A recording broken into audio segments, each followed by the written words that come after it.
Urdu world wise میں خوش آمدید۔ اگر آپ کو میری ویڈیو اچھی لگے تو اس کو لائک اور چینل کو ضرور سبسکرائب کر دیجیے گا اور ساتھ ہی بیل آئیکن کے بٹن پر کلک کر دیجیے گا تاکہ آپ کو میری ویڈیوز پر وقت مل سکیں۔ اللہ تعالیٰ تمام بے اولاد جوڑوں کو نیک صالحہ زندگی والی اولاد سے نوازے، آمین۔ ہم دونوں ایک ساتھ بہت خوش تھے۔ ہماری شادی 8 سال پہلے ہوئی۔ مجھے نہیں یاد کہ اس عرصے میں ہمارا کبھی آپس میں جھگڑا ہوا ہو۔ ہمارے پاس سب کچھ تھا، بس ایک اولاد کی کمی تھی۔ میں اپنے امیر خاندان کا اکلوتا وارث تھا۔ میرے گھر والوں کو اولاد کے حوالے سے بہت فکر ہوتی، اس وجہ سے میری بیوی بھی اب اکثر پریشان رہتی۔ اب کی بار ہم نے ایک بڑے ہسپتال سے ساری رپورٹس کروائیں اور ڈاکٹر نے جب ہمیں بتایا کہ میری بیوی کبھی ماں نہیں بن سکتی، یہ سنتے ہی میں اندر سے ہل گیا اور میری بیوی بھی رونے لگی۔ میں اس کو چپ کروانے لگا۔ ایک روز وہ پریشان ہوتے ہوئے مجھ سے کہنے لگی، کیا تم مجھے اب چھوڑ دو گے؟ میں اس سے کہنے لگا، تم ایسا کیوں سوچ رہی ہو؟ تم میری بیوی ہو، بھلا میں تمہیں کیوں چھوڑوں گا؟ وہ میری بات سنتے ہی بڑے پیار اور لاڈ میں آ کر مجھ سے کہنے لگی، اگر آپ چھوڑ دیں گے تو ہم مر ہی جائیں گے۔ میں اس کے اس انداز میں بات کرنے پر مسکرانے لگا۔ آخر کار گھر والوں کے مجبور کرنے پر میں نے دوسری شادی کا جب ارادہ کیا تو وہ مجھ سے کہنے لگی، ہم کوئی بچہ گود لے لیتے ہیں۔ تو اس پر میرے گھر والوں نے کہا کہ تم ہمارے اکلوتے وارث ہو، کیا ہماری نسل یوں ہی ختم ہو جائے گی؟ پھر میں بھی خاموش ہو گیا اور میری دوسری شادی ہو گئی۔ میری دوسری شادی میں بھی اس نے شرکت کی۔ وہ مجھ سے بہت محبت کرتی تھی۔ شادی کرنے سے پہلے میں نے اپنی پہلی بیوی سے وعدہ کیا کہ میں کبھی بھی اسے نہیں چھوڑوں گا اور اس کو ہمیشہ کی طرح ایسے ہی پیار کروں گا۔ ہمارا گھر بہت بڑا تھا، لیکن میں نے یہ فیصلہ کیا کہ پہلی بیوی گھر کے نچلے حصے میں رہے گی اور دوسری بیوی گھر کے اوپر والے حصے میں رہے گی۔ میں جب بھی اپنے کام سے واپس لوٹتا تو میری پہلی بیوی میرے سامنے ہی کھڑی ہوتی۔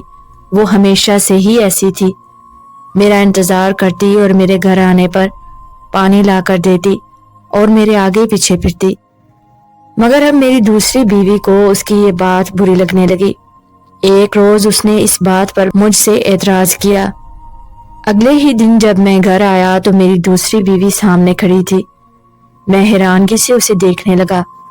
وہ مجھ سے کہنے لگی کہ آئندہ سے میں ہی آپ کو پانی پلاؤں گی۔ میں جلدی سے اپنی پہلی بیوی کے کمرے میں گیا تو وہ سجدے میں تھی، لیکن مجھے یقین ہے کہ وہ یہ ناٹک کر رہی تھی۔ وہ ہمیشہ سے ہی ایسی تھی، مجھ سے بہت محبت کرتی تھی اور مجھے تکلیف میں نہیں دیکھ سکتی تھی۔ گھر میں پریشانی نہ ہو اس وجہ سے وہ پیچھے ہٹ گئی۔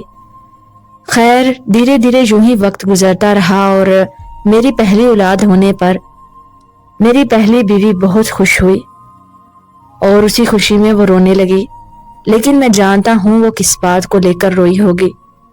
دھیرے دھیرے میری توجہ اس سے ہٹتی گئی اور میں اپنی دوسری بیوی اور بچے کی طرف زیادہ توجہ دینے لگا۔ یہ ان دنوں کی بات ہے جب ہمارے دوسرے بچے کی ولادت ہونی تھی۔ تب ہمارے گھر میں عجیب سا کچھ ہونے لگا۔ صحن میں اکثر اوقات خون گرا ہوتا، اگرچہ وہ خون کبھی کبھار گرا ہوتا تھا، مگر اس کو دیکھ کر میری دوسری بیوی بہت سہم گئی۔ انہی دنوں وہ دوسرے بچے کو جنم بھی دینے والی تھی، اس لیے وہ مجھ سے ایک روز کہنے لگی، اسے اب اوپر نیچے آنے میں دقت ہوتی ہے، لہٰذا نیچے والا حصہ اسے دیا جائے اور گھر کے اوپر والا حصہ پہلی بیوی کو دے دیا جائے۔ میں بھی اس کی بات مان گیا اور میں نے جب اپنی پہلی بیوی سے جا کر بولا تو وہ میری بات سنتے ہی جلدی سے اپنا سامان لے کر کمرے سے باہر نکل گئی۔ مجھے یہ کہتے ہوئے بہت دکھ ہوا، پر میں تب مجبور تھا۔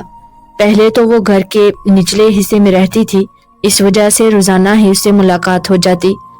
اب اس سے ملاقات بھی کم ہو گئی اور میری دوسری بیوی کی بھی ہمیشہ کوشش رہتی کہ میں اوپر نہ ہی جاؤں تو اچھا ہے۔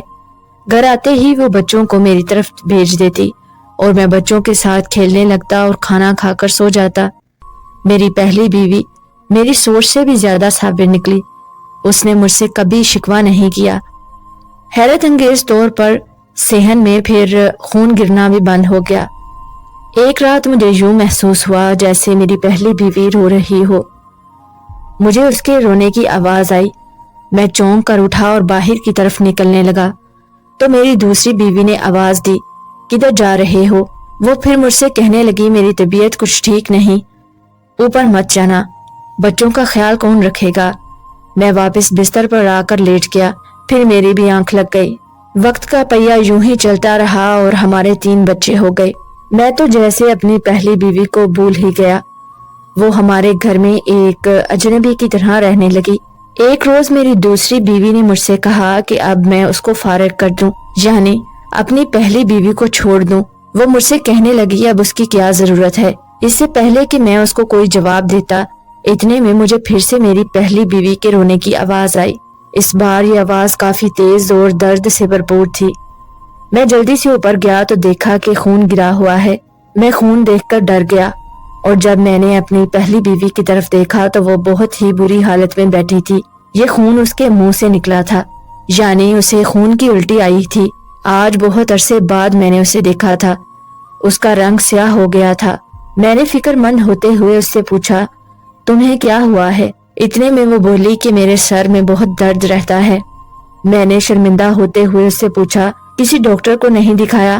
وہ میری بات ختم ہونے سے پہلے ہی مجھ سے کہنے لگی، مجھے کینسر ہے۔ یہ سنتے ہی میرا کلیجہ جیسے پھٹ گیا۔ میں نے گھبراتے ہوئے اس کی طرف دیکھا تو اس نے منہ موڑ لیا۔ آج مجھے اس کی اس حالت پر بہت ترس آ رہا تھا، لیکن اس سے زیادہ خود پر غصہ آ رہا تھا۔ میں نے اپنی پہلی بیوی کے ساتھ کیا کیا؟ اس سے پہلے کہ میں اس سے کچھ اور پوچھتا، وہ مجھ سے کہنے لگی، آپ نیچے چلے جائیں، کہیں آپ کی بیوی ناراض نہ ہو اور بچے بھی آپ کا انتظار کر رہے ہوں گے۔ میں شرمندہ ہوتے ہوئے نیچے آ گیا۔ جانے مجھے کیا ہوا، میں نے وضو کیا اور سجدے میں چلا گیا اور بہت رویا۔ تھوڑی دیر بعد میری دوسری بیوی کہنے لگی، اسے اکثر خون کی الٹیاں آتی ہیں، مجھے ڈر ہے کہ کوئی مرض ہمارے بچوں کو نہ لگ جائے۔ جب اس نے اتنا بولا تو میں غصے سے اس پر چلایا اور اس سے کہنے لگا، پہلے تو تم نے کبھی ذکر نہیں کیا، وہ میری پہلی بیوی ہے اور اس گھر کا حصہ ہے، پر میں یہ بھول گیا تھا۔ پھر اگلے ہی روز میں اپنی بیوی کو زبردستی ہسپتال لے کر گیا۔ ڈاکٹر نے جواب دے دیا، یہ بول کر کہ آپ کی بیوی آخری سٹیج پر ہے اور اس کا علاج بہت پہلے ہو جانا چاہیے تھا۔ جب یہ پہلی بار آئی تھی، یہ سن کر میرا سارا جسم کانپ گیا اور مجھے صحن میں گرنے والے خون کی بھی سمجھ آ گئی کہ وہ کس وجہ سے خون گرتا تھا، یعنی وہ اتنے عرصے سے اس بیماری سے لڑ رہی تھی اور میں کیا کر رہا تھا۔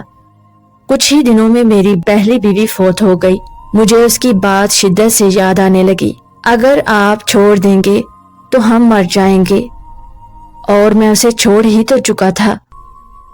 میں اب جب بھی گھر میں جاتا ہوں تو عجیب سی پریشانی رہتی ہے۔ میرا ضمیر مجھے ملامت کرتا ہے اور ہمیشہ کرتا رہے گا۔ میں نے اپنی پہلی بیوی سے کیا ہوا کوئی وعدہ نہیں نبھایا، وہ تو میری پہلی بیوی تھی اور شریک حیات بھی۔ آپ کے قیمتی وقت کا شکریہ۔ اللہ حافظ۔